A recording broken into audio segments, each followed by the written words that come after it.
The milk paint is now dry. Just to do a double check, because we did add quite a bit of extra milk paint into these areas, put your hand on the surface. If it is cool to touch, you know that it is still drying.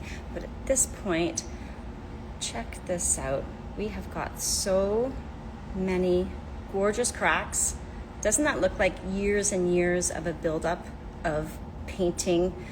So this is what you get when you apply a little extra thicker milk paint and you use the hairdryer.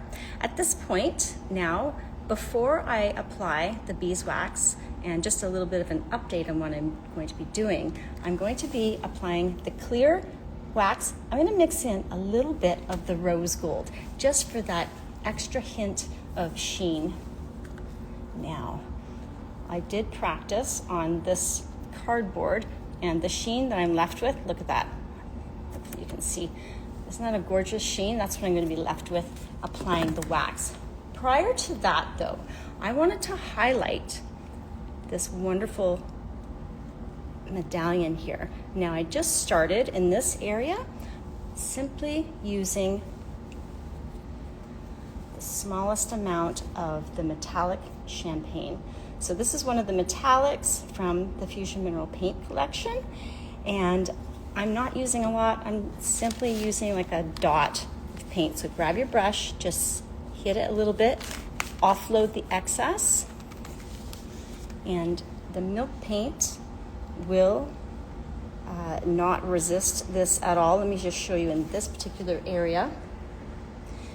You need just the slightest amount, just simply tap it onto the surface, and the milk paint absorbs that really easily. I'm not going with a strong color, so I want this to be quite subtle, but look at that.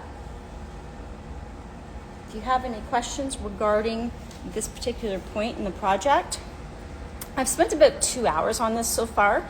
We did the steel blue coat over top of the Fusion Mineral Paint, and then we came along with bouquet, and then a bit of a wash of just ever so slightly lighter bouquet. And that gives us the variegated colors, as you can see here. So now we are going to be sealing the project. I'm not going to be doing too much distressing. I've got a fine sandpaper block as well as a 150.